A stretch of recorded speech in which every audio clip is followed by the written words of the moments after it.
con nosotros un año después, que yo no estuve en aquella entrevista porque fue justo el día que me diagnosticaron de COVID en marzo del año pasado, era para Semana Santa precisamente, sí. Un año después y ya electo con un año prácticamente de ejercicio ya. ¿O sí, cuántos meses? En junio 14. En junio. El primer año. O sea, mucho han hecho ya y no llegan al año. Está con nosotros. Él además, señores, es el presidente de la Federación Iberoamericana de Ombudsman, que es el nombre que se le da, el Ombudsman. Pero bueno, ya hablaremos, esos son datos curiosos.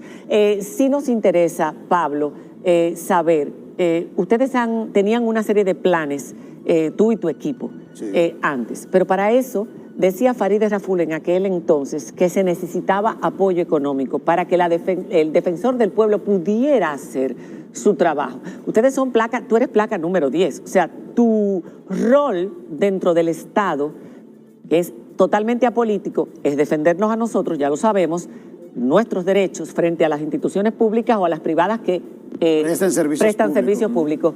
Necesita apoyo económico. ¿Se ha logrado eso en este primer año de gestión en medio de pandemia y con una crisis económica? Primero, darle las gracias y nuevamente reiterarle mis afectos y mi respeto a cada uno de ustedes. Mira, desde el punto de vista práctico, uno de los primeros valores que nosotros planificamos eran 4 y uno era la eficiencia. Indiscutiblemente, nosotros hemos tratado de trabajar sobre la base de la eficiencia muchas de las estrategias de posicionamiento y de trabajo continuo de la parte educativa. Ya lo que tiene que ver justamente con la institución, nosotros logramos el aumento de un 50% en el presupuesto. Muy bien. Una vez llegamos y para el próximo ejercicio presupuestario se presentarán los proyectos. Nosotros somos de las pocas instituciones que tienen una planificación basada en resultados. Y eso es más fácil a la hora de tu poder negociar presupuestos, pero al mismo tiempo es fácil monitorear y darle seguimiento. Y quizá por eso la gente ha visto algunos resultados tangibles inmediatamente, pero es sobre la base de ese plan que se hablaba en ese momento, que fue llevado un plan estratégico institucional. La aplicación viene para el mes de junio. Nosotros lo que hicimos fue la instalación de un CRM, que es un software que me permite en una sola pantalla tener todas las redes sociales y el WhatsApp. Por eso nosotros, el mejor año del defensor fue el 2019 con 1.300 reclamaciones. Nosotros en este periodo, desde la instalación, que fue en el mes de noviembre para acá, tenemos prácticamente unas 5.000 o 6.000 interacciones. Wow. O sea, solicitudes de personas. Reclamaciones que nosotros las convertimos luego en orientaciones o le damos el carácter de reclamación y ahí entran dentro del proceso de nosotros. O sea, que ha mejorado lo de que para yo hacer una denuncia puedo dirigirme directamente a donde el defensor del pueblo y no tengo que ir a un canal de televisión o no tengo que hacer un lío en las redes para que ese caso se le ponga atención. Mira, el 10% de las reclamaciones del defensor del pueblo son de oficio. Somos nosotros que salimos justamente a poder identificar casos en los cuales el ciudadano tiene que tener un garante o un puente, porque muchas personas quizá ven un elemento de litigio y no ven las mediaciones o las interacciones que hacemos con las instituciones públicas o prestadores. Y es una parte muy importante del defensor que ha servido de mediador al mismo tiempo que garantiza lo que corresponde. ¿Y hasta dónde llega ese accionar del defensor del pueblo? Bueno, ya lo vimos con lo del canódromo. Pero llevo a un caso a litigio y de ahí para allá ya ustedes no pueden hacer nada. Mira, sí, ahí te voy a explicar. Bueno, la ley limita el accionar hasta todo proceso que esté justamente judicializado, porque es un sentido práctico a la hora de tu poder caracterizar. Ahora, hablando de indicadores, por un tema de la capacidad de gestión, prácticamente nosotros hemos aumentado en un 200% la cantidad de reclamaciones que llegan al defensor del pueblo. Y si nosotros significamos dentro del punto de vista de lo que es la institución, nosotros hemos tratado de hacer un elemento adicional, que era lo que le planteábamos en el momento que ustedes nos dieron el espacio, que es el tema de la accesibilidad.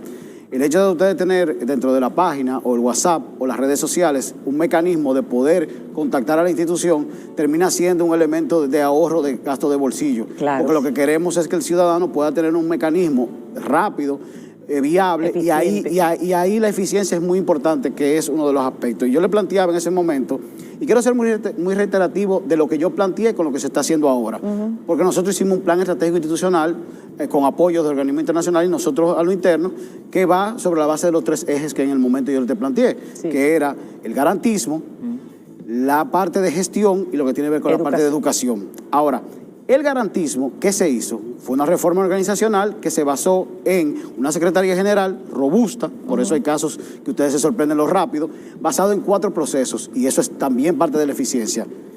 Atención al ciudadano, ya tú le das características al ciudadano de importancia, que es lo que requiere.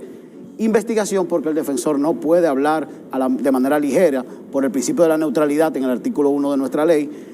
La parte justamente de notificación a la administración, donde se dan los procesos diferentes que nosotros hemos llevado a cabo, y litigio estratégico, que ya llega la característica, como por ejemplo el viernes pasado, que con el caso de la carcelita de Villa Colina, junto a Defensa Pública, se sometió un recurso de amparo. El artículo 68 de la ley que crea el Tribunal Constitucional le permite al defensor del pueblo accionar desde el punto de vista de los amparos, y nosotros participamos de una manera voluntaria para poder articular ese amparo, y esos son de los litigios más interesantes, más otros que se han venido viendo. Derecho administrativo y constitucional. Sí, son los 2 brazos desde el punto de vista del derecho que nosotros tenemos más a la mano a la hora de poder accionar frente a la administración o para garantizar los derechos como tal del ciudadano. Siento que estamos todavía hablando con terminologías muy técnicas. A ver, en gran parte de América Latina hay una percepción, de hecho registrada, de que los ombudsman o los derechos humanos solamente protegen o cuidan a los criminales. Ok, ese es algo que es... Sería más la defensa pública. No, sobre todo en temas de derechos humanos. Tú como ombudsman 809, por llamarle de una forma, dígales por favor a las personas que nos están viendo 3 casos concretos en los que ellos pueden acudir al defensor del pueblo, porque ojo, también, y lo he visto y lo hemos comprobado, cuando les preguntan ¿qué hace el defensor del pueblo? Nos protege, pero ¿de qué? La gente no sabe. O sea, por eso pido 3 ejemplos concretos para que la gente entienda bien cómo pueden recurrir a ustedes. De cómo puede recurrir es... ¿A qué? ¿A qué? Entonces, el concepto, vamos a ponerlo con casos concretos. Por favor. ¿Verdad? La indexación de 29.380 pensiones de maestros de la República Dominicana se logró por un proceso de mediación frente al Ministerio de Educación sobre la base de 2 aspectos. Una ley del 2008 y una resolución del 2019. Eso se llama cumplimiento gubernamental, o los que los gringos o los norteamericanos le llaman government compliance. 1. 2. La entrega de títulos de propiedad a campesinos de Barahona, prácticamente 660 títulos de propiedad sobre la base de un conflicto que existía, es como tal. Y desde el punto de vista práctico, al momento de que el defensor del pueblo, que jueves, viernes y sábado está en terreno únicamente, ve una situación dada, puede intervenir frente a la administración. Y por ejemplo, hace 2 semanas estuvieron en Las Lilas, que es cerca del puente de la 17, el jefe de la policía, el ministro del Interior de Policía y el director de Desarrollo Provincial, resolviendo un tema de un destacamento y otras obras que necesitaban esa comunidad. En el caso del defensor, llega a un proceso de educación, se da cuenta de la situación y lo que hace es que la canaliza, porque el defensor termina siendo un puente con la administración. Y velan por el cumplimiento de los derechos del ciudadano, ¿no? Sí, porque ahí hay varios matices que es importante. El defensor educa, el defensor garantiza y el defensor monitorea y visibiliza o vigila situaciones que existen, que a través de los medios de comunicación o a través de su accionar en los tribunales o las notificaciones que nosotros hemos definido, pueden entonces llevar a la administración a que cumpla lo que le corresponda. Por ejemplo, lo que pasó hace unos días en el Canódromo, ese incidente que ustedes protagonizaron, por desgracia, y que incluso se dio a conocer fuera de República Dominicana, cuando ustedes fueron producto de una serie de reclamaciones del pueblo con relación a sus vehículos y lo que está pasando en ese lugar y los ataques que recibieron. Eso, por ejemplo, es cuántas denuncias ustedes habían tenido de personas que decían que les cobraban un dinero para devolverle su vehículo o las partes o las piezas, etcétera, y que ustedes decidieron, pues vamos a ir. ¿Y a qué fue que fueron entonces? Mira, o sea, ¿hasta dónde llega la autoridad de ustedes? Y le agradezco enormemente por un elemento práctico, y yo creo que eso puede ayudar mucho a la parte de pedagogía social, que es algo que el defensor del pueblo le interesa mucho.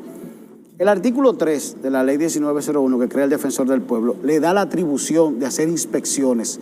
Incluso va más lejos el legislador al permitirle llegar hasta los archivos Hay que reconocer que en ese momento la parte física era donde se tenía toda la información, porque incluso hasta posterior a esa ley fue que se crea la de libre acceso a la información y otras reformas que vinieron en el Estado.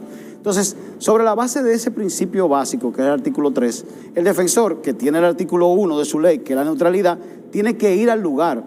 Para el defensor hubiese sido muy sencillo agarrar un teléfono y sobre la base de ese teléfono llamar a alguien y preguntarle, mira... Y que le dé la información que yo quiero. Yo tengo aquí la visita de 200 personas que están reclamando diferentes situaciones, vehículos que tienen la parte que le han robado, los retrovisores, las insignias, las gomas, la goma de repuesto, o tengo motores, o tengo... ¿Qué tú opinas?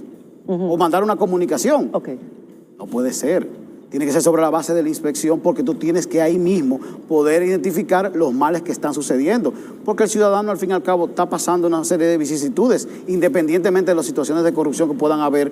El hecho mismo que el ciudadano no reciba el vehículo que le fue retenido en las condiciones en que lo entregó, viola el artículo 51 de la Constitución, que es el derecho a la propiedad. Bueno, vamos a terminar con ese tema porque la gente quiere saber hasta dónde va a llegar este caso, pero también nos gustaría saber muchas otras cosas, entre ellas, ¿ha recibido alguna reclamación de personas que no han cobrado sus prestaciones y que trabajaban para el tren gubernamental cuando hubo el cambio de gobierno? Cuando regresemos de la pausa, porque hay mucha gente que dice que todavía no le han pagado, así que eso, el defensor del pueblo tiene que accionar en esos casos. Regresamos en un instante.